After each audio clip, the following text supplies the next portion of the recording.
नमस्कार स्टुडंट्स. आज आपल्याला बघायचं आहे की इथे ओरिजिनल सेल्स आपण कसं बनवतो आहे.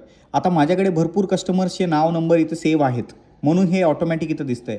उदाहरण घ्या की तुम्ही काय केलं आहे, व्यापार ॲप्लिकेशन ओपन केलं. व्यापार ॲप्लिकेशन ओपन केल्याच्यानंतर तुम्हाला सगळ्यात पहिले होम स्क्रीन अशी दिसते आहे. तुम्ही इथं मेन्यूवर गेलात किंवा इथूनच ॲड न्यू सेल केलं. ठीक आहे, मी तुम्हाला प्रेफर करेल की मेन्यूवर जा.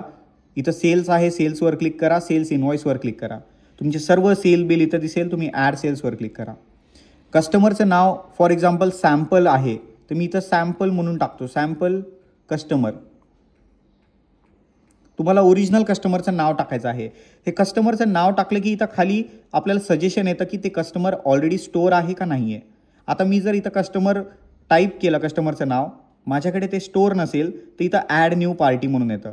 मी नवीन पार्टी नव्याने ॲड करू शकतो. आणि जर पहिलेपासून स्टोअर असेल ना, जसं फॉर एक्झाम्पल मी जर इथं राहुल टाईप केलं, तर राहुल नावाचा एक ऑलरेडी कस्टमर आहे.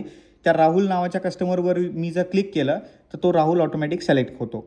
त्याचा मोबाईल नंबर सेव्ह आहे का, माझ्या इथं तर नाही आहे, म्हणून इथं नंबर ऑटोमॅटिक आला नाही.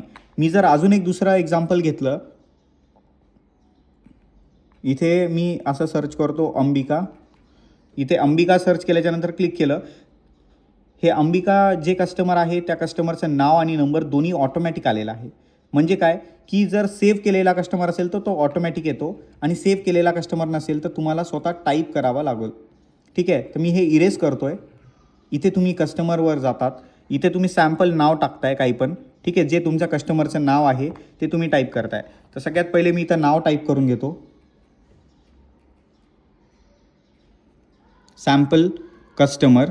सॅम्पल कस्टमर असं नाव टाईप केल्याच्यानंतर इथे तुम्हाला ॲड न्यू पार्टी म्हणून येतं आहे. इथे मी ॲड न्यू पार्टीवर क्लिक करतो. ह्या कंपनी हा जो कस्टमर आहे, ह्या कस्टमरचे हे सगळं डिटेल्स इथं विचारतो आहे. ठीक आहे, व्यापार ॲप इथे लिहिलं आहे ॲड न्यू पार्टी. तर ॲड न्यू पार्टीमध्ये इथं आता ह्या कस्टमरचा GST नंबर आहे का, तर नसेल समजा, तर ते स्किप करायचं आहे तुम्हाला. ठीक आहे, त्याचा मोबाईल नंबर इथे टाईप करायचा आहे. ठीक आहे, आणि जर फॉर एक्झाम्पल आता माझे जे कस्टमर आहेत, मी दुकानांनाच काही गोष्टी विकतो, तर इथं जर दुकानाचं नाव आलं तर दुकानाचा GST पण येत असतो. पण फॉर एक्झाम्पल मी जर दुकानाला काही विकत नाही आहे, मी माझ्या बेसिक कस्टमरलाच काही ना काहीतरी गोष्टी विकतो आहे, तर कस्टमरचा GST नंबर कधीही नसतो.